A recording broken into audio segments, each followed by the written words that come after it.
What up, y'all? Welcome to Rolling Bob, episode 2 of the NASCAR season, podcast style. I actually really enjoyed last week. Looking forward to being back this week.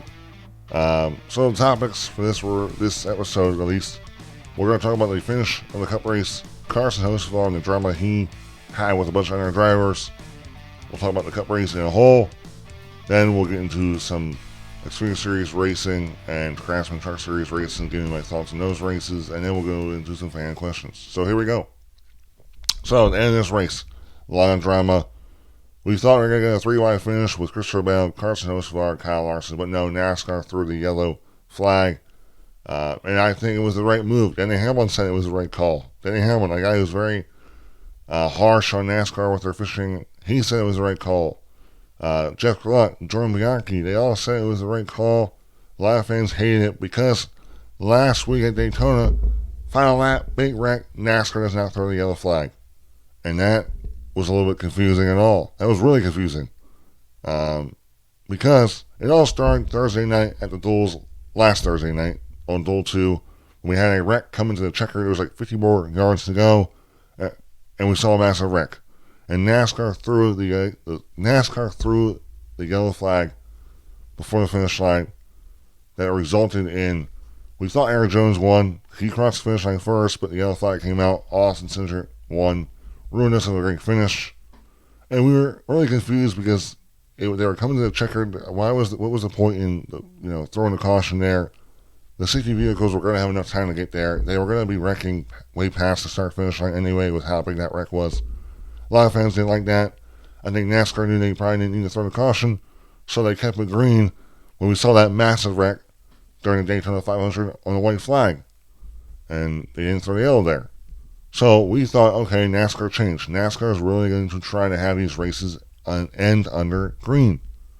Well, this past Saturday night, we see a massive wreck. No yellow on the white flag. It was a massive wreck during the Xfinity Series white flag of that race. No yellow. Okay, so NASCAR staying consistent. But when we get to this race, and NASCAR throws the yellow flag. And now fans get really outraged and get angry about it. And I get a little angry about it. But after having thoughts, I think NASCAR still needs to be more consistent, because this is very bad inconsistency by NASCAR. You gotta set, what is the precedent? I'm confused by it, but I have to agree that NASCAR made the right call. You cannot have cars wrecking all over the place and then keep it green and then have cars just drive through the wreckage. It's way too dangerous. It's bad. So I think NASCAR made the right decision. But I think what makes this worse is because NASCAR's inconsistency during Daytona. They throw the yellow flag at the end of this finish on the duel. Didn't need to be thrown. Then they don't throw it during the white. Then they don't throw it during the final lap of the Daytona 500. They also don't throw it during the white flag during the Xfinity Series race on Saturday night. Now the thing about the Xfinity Series race is that Alton Sawyer, VP of competition, did say if they were able to redo the final lap of the Xfinity Series race, they would have threw the yellow flag. That was on us. That was on them, they said. They actually took accountability for that. So that was good to see. So overall, my thoughts on this is that NASCAR needs to me, I think they will officially, if I can get my words out of my mouth, I think going forward, if there's a massive wreck, they're going to throw the yellow flag. Because they can't let these guys drive through the wreckage and risk injury. Because if you have a car wrecking sideways, driver's side door, cars coming full speed, hits on the driver's side, that could end up into a serious injury. And I don't think fans would want that. I think fans would rip NASCAR. So I think fans need to realize here, if they kept it yellow, and which that's what fans wanted in Sunday night's race, Sunday finish to the Cup race, NASCAR fans would be destroying NASCAR if there was someone that got injured because they didn't throw the yellow flag. So it's really a catch-22, right? I don't know if that really makes any sense, but It's just one of those things that I think NASCAR, in my opinion, they made um, the right decision on. I just hope going forward that now we know. Big wreck, white flag, they're throwing the yellow flag. And I'm hoping that's how it stays most of the season, but we'll see. Another thing in this race, Carson Hocevar, boy, he was making a lot of enemies on the racetrack. Ryan Blaney, Kyle Busch, he got talked to by Ross Chastain at the end of this race. Pretty much, I mean, Kyle Busch was saying he would wreck the entire field. He would wreck him. He would wreck the entire field just to wreck Carson Hocevar. He was mad. He was done with Carson Hocevar because of some of the crazy moves that Carson Hocevar was making. Also, Ryan Blaney called Carson Hocevar a moron because I do agree that Carson has to take blame for spinning out Ryan Blaney and taking away Ryan Blaney's chances of winning that race. Ryan Blaney had a fast car, and Carson Hocevar pushed Ryan Blaney too aggressively and costing Ryan Blaney a chance to win. And then Ross Chastain talks to Ross. I guess, Ross is a mentor to Carson, so that makes sense. And it seemed like we were hearing, there was a video of Ross talking to Carson. It looked like Ross was telling Carson, "What are you doing?" pretty much. And there was a quote from Carson about, the conversations and all the stuff all the criticism he got. This is what he said: We're here to win races, not be a boy band and love each other and play on the playground together." And this is what I have to say about this whole situation. And I agree with Carson. He has to do what he has to do to win a race.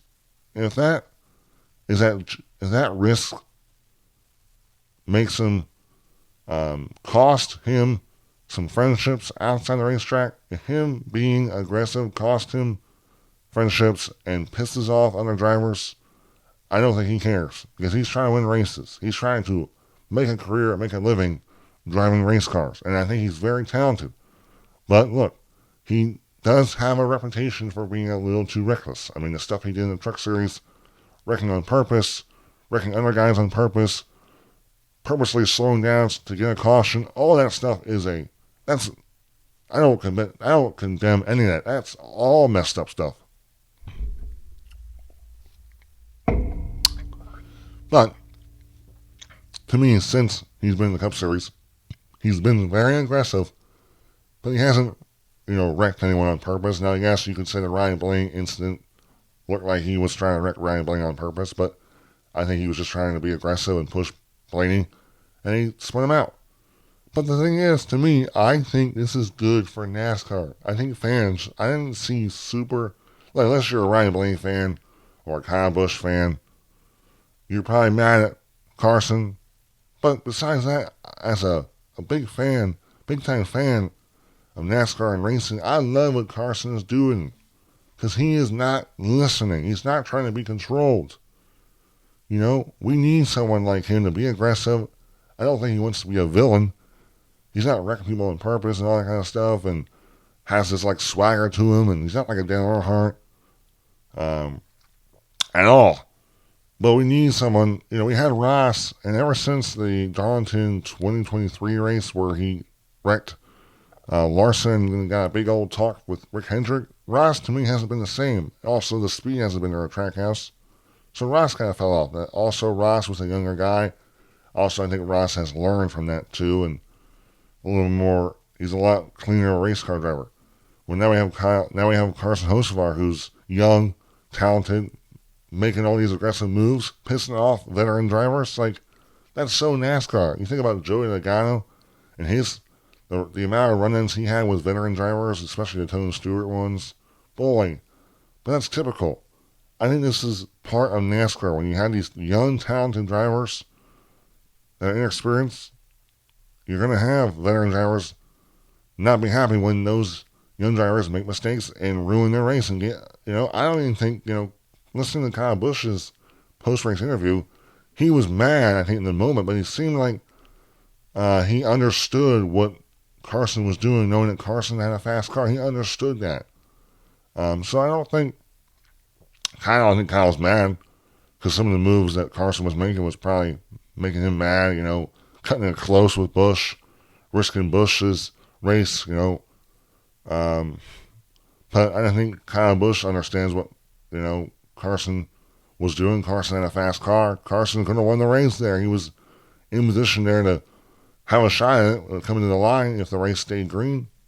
So in my opinion, Carson Hocevar right now, in my opinion, is the best thing going for NASCAR when it comes to the on-track stuff because, man, I was watching his onboard camera on the HBO Max app, dude, and that was some of the most entertaining stuff. The amount of moves, the aggressiveness, zigging and zagging across the field, like that was so entertaining. So, like, I hope fans like what Carson Hocevar is doing and just go after him because right now he is creating a lot of conversation, some good drama, healthy drama in the sport. He creates storylines, so we need storylines in NASCAR. So, in my opinion, when it comes to the on-track product, Carson Hocevar right now is the most exciting thing, in my opinion. So that's my quick thoughts on Carson Hocevar. And now let's get to this race. Christopher Bell wins the race, wins it under yellow. Our top 10 was Christopher Bell, Carson Hocevar second, Kyle Larson third, fourth Ryan Blaney, fifth Ricky Stenhouse Jr., sixth Denny Hamlin, seventh Kyle Busch, eighth Ross Chastain, ninth Bubba Wallace, 10th John Hunter Nemechek, 11th Zane Smith, 12th Joe Nagano, 13th Michael McDowell, 14th AJ Allmendinger, 15th Todd Gilliland, 16th Austin Dillon, 17th Riley Herbst, 18th Ryan Preece, 19th Tyler Reddick, and 20th Chase Elliott. A lot of good racing in this one in Atlanta, dude. My gosh, I'm going to be honest. I think Atlanta right there when it comes to the best tracks in NASCAR, it's definitely up there. I think Kansas is still better because that's a more natural racetrack. You don't have these funky aero packages, lower choke down horsepower. Atlanta, the reason that they're able to have such a good race there is because they're running reduced horsepower, more drag. It keeps the field tighter. I think you would see a lot more spread out race if they were running without any restrictions in the engines and all in the aero package would allow them to spread out more. But I mean, this is easily the best super speedway type racing, pack racing you would say, because their handling matters. If you have a fast car, you can work your way to the front. You can move around. You can do it all if you have a fast car, man. And that's what I heard on Denny Hamlin's podcast. Atlanta is what drivers want out of Daytona and Talladega, and that right now is what we don't have, and that's what we want. We want what Atlanta has is what we want in super speedway racing as a whole. Man, my throat gets really dry when I talk fast. But like I said, we want this. This is what we want for all super speedway racing. And it was awesome, man. It was so funny. Not so funny. It was so much fun. I was actually watching most of the race on the HBO Max app. All the in-car cameras, dude. That was so much fun. Because the HBO Max camera, onboard cameras, you can choose it whenever driver you want it. They had the onboard camera, the audio, the sound, so you can listen to the radio, the spotters, like live. It was ahead of the Fox broadcast for me. There's also these multi-views where there's like 4 drivers in one picture. So that was pretty cool. Oh man, gosh. This is bad. My mouth is getting really dry. But like I said, that was fun. That made the race a lot of fun, watching the onboard cameras. Every time there was a wreck, I would flip right to whenever a driver got involved in the wreck, hearing them talk about the wreck. Some of them were really mad. I mean, Eric Jones was living out and getting wrecked there. I forget what part of the race he did. I think earlier in the race. So yeah, we had some big wrecks. Chase Elliott. I want to say that was around stage 2. Let me see here when Chase Elliott got involved in a wreck there. Let me find it on my iPad here. What was it? What was the wreck that Chase Elliott was involved in? It was during stage two. Looking like 19 of Chase Briscoe got into the 47. 47 got loose, got into Chase. Chase got contact, was going to wreck, and then Keselowski had nowhere to go, and Brad got hit from behind. He ran in the back of Chase, and then Brad spun. There was also another massive wreck in this race with the 4, the 38, the 44, the 41, the 47, the 51, the 54, and the 99. And that was where I don't know exactly what happened, but I think it was, one car made contact with another car, and then they wrecked, and then everyone had nowhere to go, and that created a massive, massive wreck. Massive hit by Cody Ware. That was a massive wreck by Cody Ware. Scary, scary, scary stuff there from Cody Ware, but he was okay. Had another instance with the 17, the 48, and the 54. I think the 48 squeezed the 54 and the 54 squeezed the 48 there. I forget. I don't have the replay in my anywhere near. Let me see if I can find it. Oh boy. Where is it? Holy crap. We're just talking through a mic right now, and I am just trying to find this replay of this wreck. Just bear with me here, guys. Just bear with me. If I can find it, slow her down. Keep her zoomed in. Oh, okay, here it was. Okay, it looked like the 17 got turned and then collected the 48 and the 54 there. That was just terrible, terrible luck for those guys. And then we had the 12 get rear-ended by the 77. But then coming to the end of this race, the Penske cars, in my opinion, were the best cars. They were qualified great. They were out front the most, controlled the race. We had Larson, did not see the 2 on his outside, was not clear, squeezed the 2 into the wall, and then the 2 came down in 24, and those 2 wrecked, and both lightly made contact to the outside wall. That was not a great look for Larson, a guy who was considered one of the best race car drivers in the world, making a move like that. Larson said, yeah, that was probably my fault. I haven't seen a replay, but I'm sure that was my fault. And then Austin Cindric said, I don't know what information he's getting, but obviously my car was on his outside. It definitely merits conversation. And yeah, man, that was not a great look for Larson. People got a lot of they gave Denny Hamlin so much crap when he did this type of move to Larson during the Pocono race in 2023. Now, I think the Denny move was more intentional than this one. I don't exactly know. It seemed like Larson made it seem like that. The spotter audio says, not clear, not clear, not clear, not clear. That was what the spotter was saying, and Larson just didn't, I guess, not listen or just didn't really register to him quick enough. I don't know. It was weird.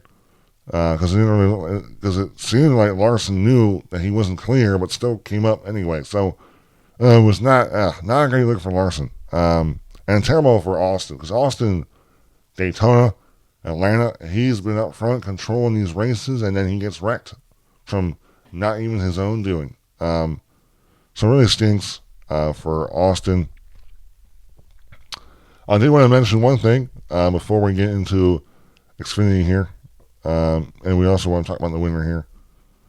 Michael McDowell tied for the most lucky dog. Michael McDowell ties for the most lucky dogs in a race. He ties Jamie McMurray for the most. He was 6 laps down, got all 6 laps back.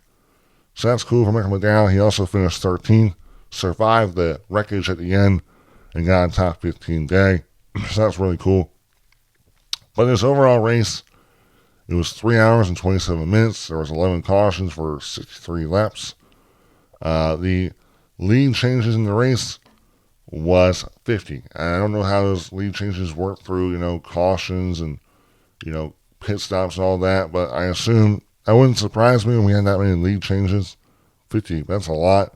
But how many people, were battling for the lead up there? A lot of people that are battling up front were your typical contenders at your mile and a half and short tracks, like Larson, Bell, the Penske cars, man. That was those are the guys, right? Those are the guys you're going to see racing in those mile and a halves, competing for those mile and a half wins and those short track wins. So that tells me that Atlanta isn't just a luck race, a luck game. You actually have to have skill. You gotta be able to have a good handling car. You gotta be a good driver to maneuver your way without wrecking yourself or wrecking someone else. So I thought Atlanta was awesome. If I was gonna put a rating on the Atlanta race, the rolling rating, I know a lot of people are not happy about the finish in this race, but I think NASCAR couldn't do anything about it. They had to throw the yellow flag.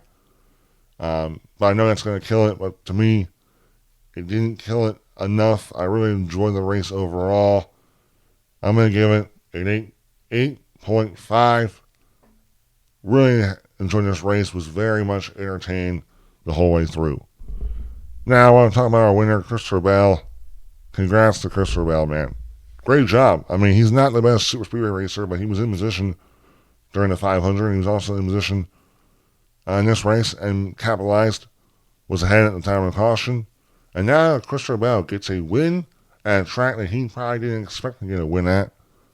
So now he's going to have pretty much, in my opinion, I expect him to at least win maybe like 3 races. And now in adding this race on, so 4 wins in the regular season. But also, look, man, Bell could have a breakout year. He could be a Kyle Larson level where he gets 6 wins. We'll see. I mean, he's got Phoenix coming up, Las Vegas coming up, Coda. He's a solid road course driver. So this is big for Bell. Early win. It's only going to help him. To me, I look at this win as like a additional bonus win because there's so much even though I do believe there's a lot more skill in the Atlanta race than Daytona Talladega, there's still a lot out of your control in the sense of mistakes other drivers make that could take you out. But overall, Christopher Bell capitalizes on this race and gets a W.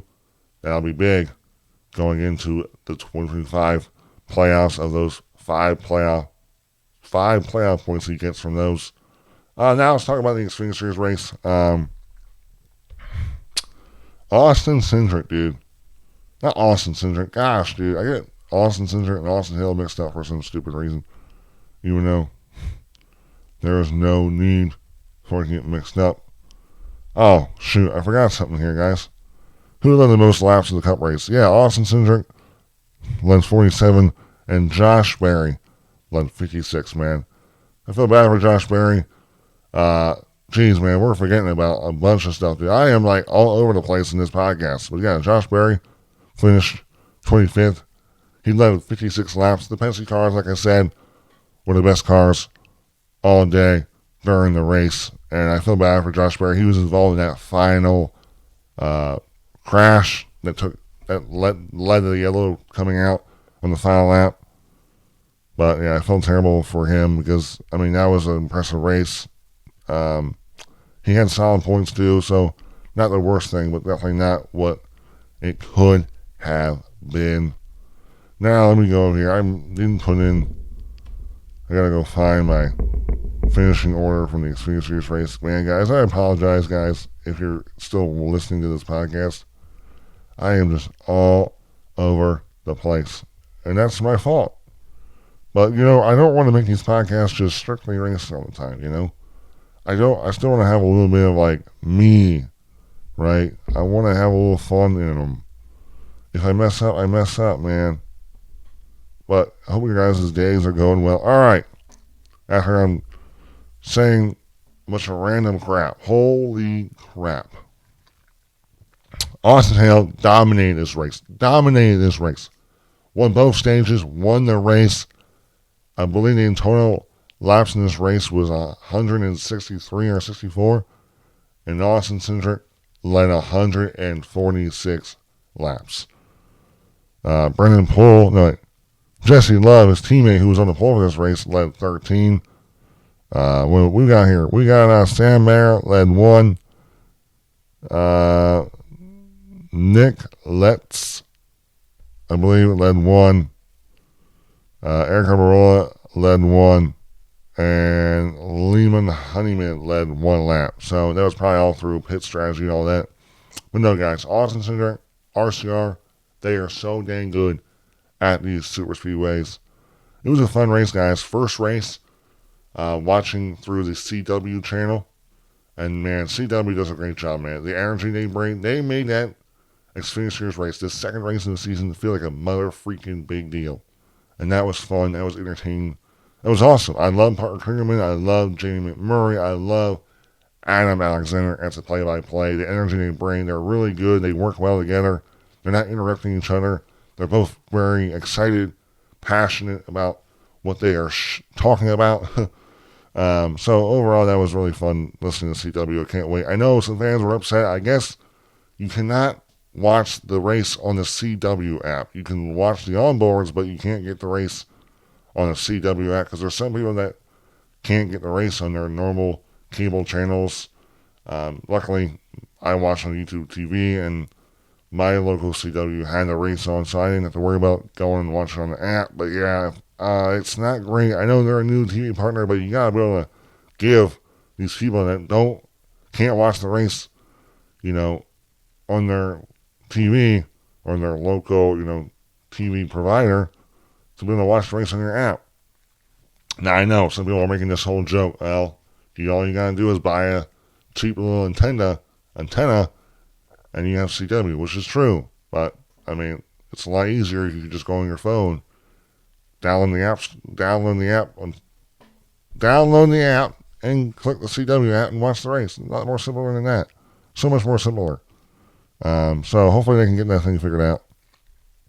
And then the track race, I had that up on the screen. What we got here? Kyle Busch is your winner. Man, he was the class of the field as well. I mean, his moves going against these young kids, dude, just showed them how it's done. He beat out Stuart Friesen by 0.017 seconds, used the side draft at the last moment to get him. Kyle Busch led 80 laps in this race. Stuart Friesen only led one. But I feel bad for Stuart Friesen. Kind of got outschooled by the veteran, which I guess isn't a bad look, but I feel bad because I was hearing that Dale Earnhardt Jr. was saying how Stuart Friesen was side drafting Kyle Busch too early. And it looked like Stuart was side drafting Busch like in turn 4, where if he just would have got away from Busch and then used the side draft at the end, it maybe would have benefited Stuart to get Busch. But Kyle Busch, the veteran, experienced guy, was able to really use that side draft to get Stuart and take home his 67th Truck Series victory. Also, what else we got? We had Connor Bozak, who was on the pole for this race, led 30 laps. Yeah, overall, this truck race, I think, was pretty chill. I mean, it wasn't that aggressive, stage 1, stage 2, but the final stage was a complete domination by Kyle Busch. And it was a lot more crazier, too, a lot more aggressive. But overall, it was a solid race. I enjoyed it. I think Truck Series is off this week. We have Xfinity and Cup at Coda. That should be fun. But yeah, quick little rundown from Xfinity and trucks. Now it's time to end off this podcast with Ask Zach. Ask me some random questions, racing related or not.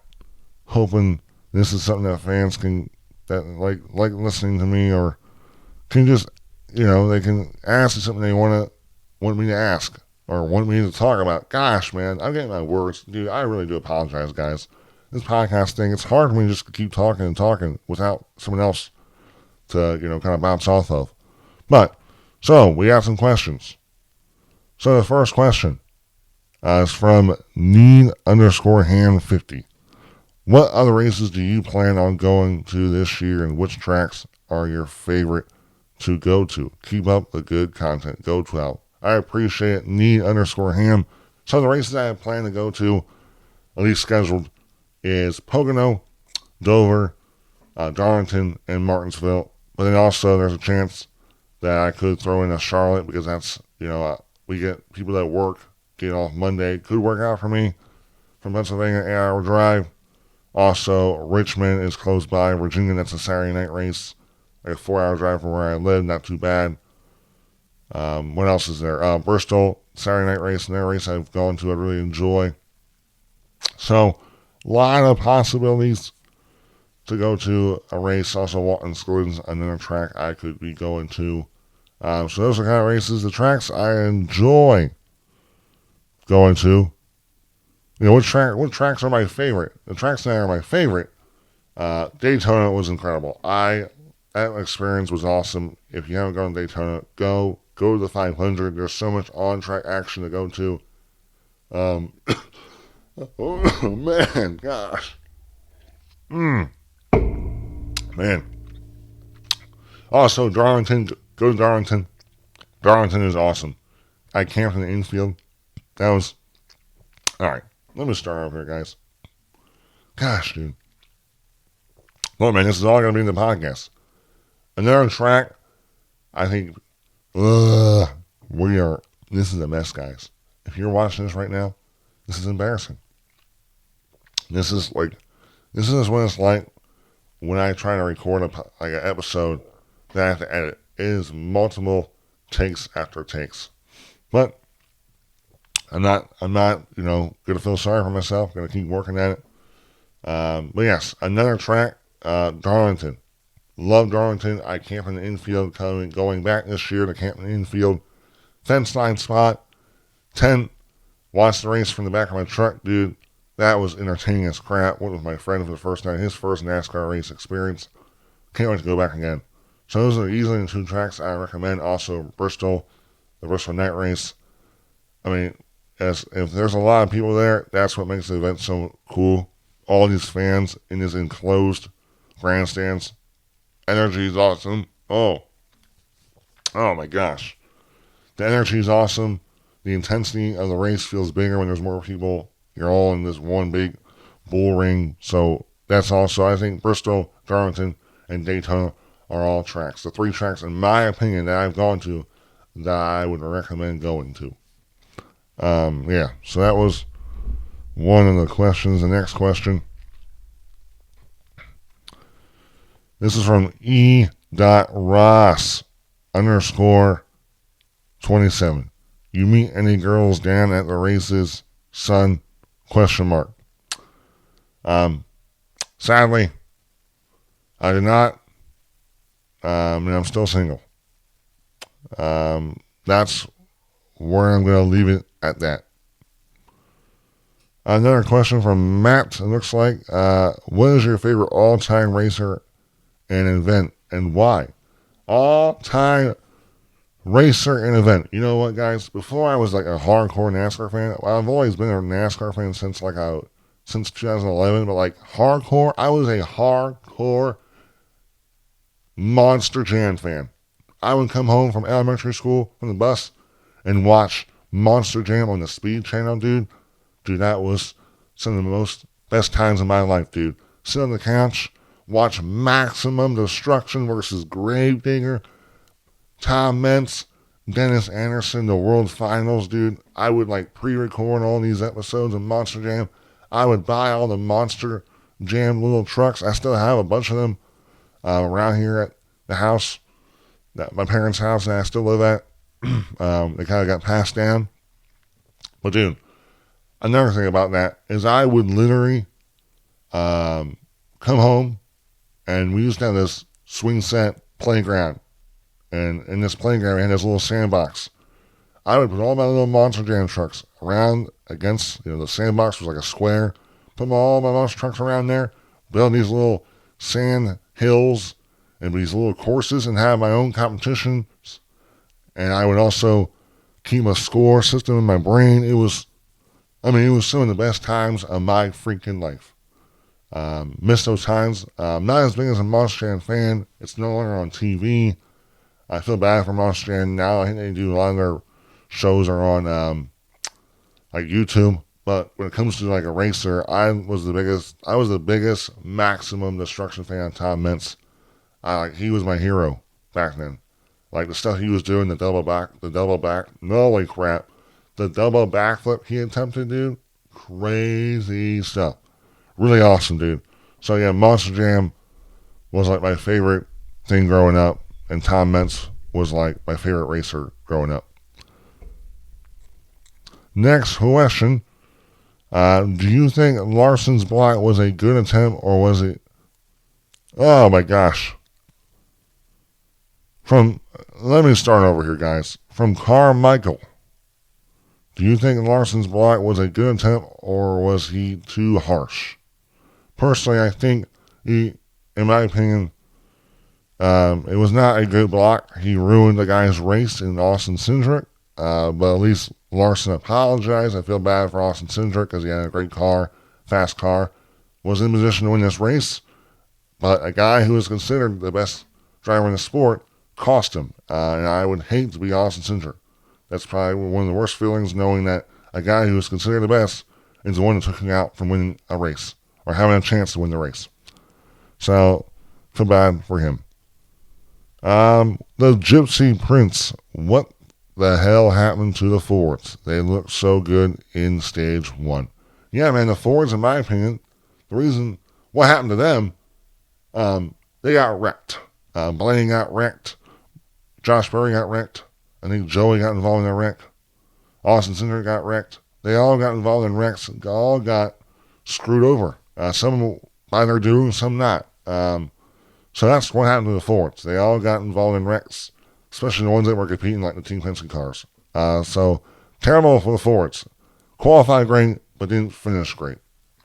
All right, we're going to do 2 more questions. John said, when will NASCAR define what they are looking for to call a yellow on the final laps? To me, I think if there's a massive wreck, multiple cars involved, I think you should expect NASCAR to throw the yellow. They don't want drivers driving in there full speed with other cars spinning around. It's way too dangerous. So I think NASCAR, will now officially, at least I think the fans will understand now. If it's a massive wreck, multiple cars spinning out, you should expect a caution, in my opinion. Another one in the final one, Ryan. Do you think opposing drivers were harsh enough on Hocevar post-race? I think they were.